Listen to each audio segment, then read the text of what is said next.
국제통화기금 IMF에서 낙수 효과는 완전히 틀렸다는 보고서를 발표했습니다.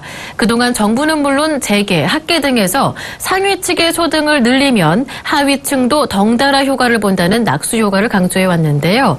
IMF가 이 주장이 틀렸다는 실증 보고서를 낸 겁니다. 이보경 기자가 전합니다.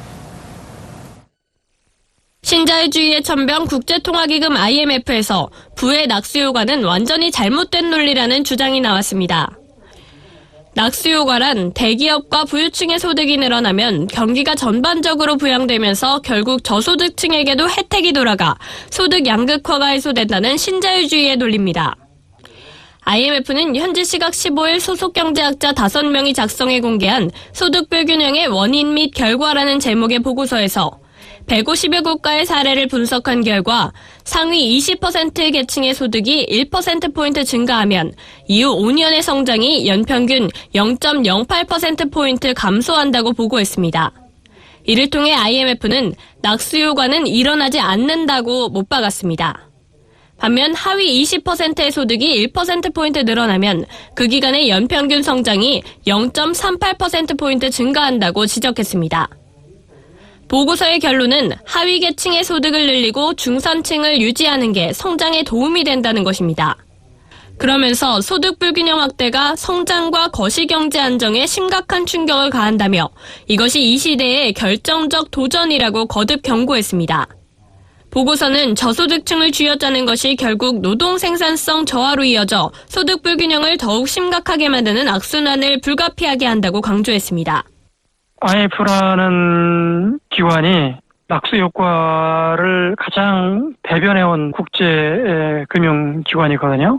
그런 기관에서 사실 자신들이 지금까지 해온 많은 역할이 좀 틀렸다라는 거를 스스로 얘기하는 것이기 때문에 그런 차원에서는 이제 IMF의 역할이 어떻게 바뀔지 그것도 상당히 궁금한 부분이죠. 노벨 경제학상 수상자인 조지프 스티글리츠 미국 컬럼비아대 교수도 저서 불평등의 대가에서 낙수 효과가 없다는 점을 논증했습니다.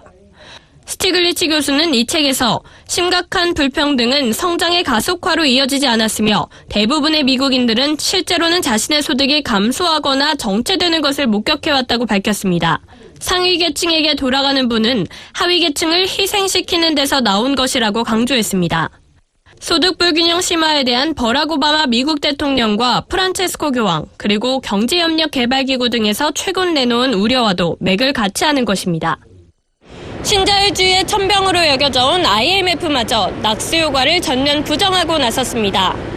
1998년 외환위기 이후 소득 불평등이 심화되고 경제성장이 둔화되고 있는 시점에서 저소득층의 소득이 늘어야 경제성장이 가능하다는 IMF의 메시지, 즉 분수 효과의 재현을 한국 사회에서는 심사숙고해야 할 것으로 보입니다. 서울경제TV 이보경입니다.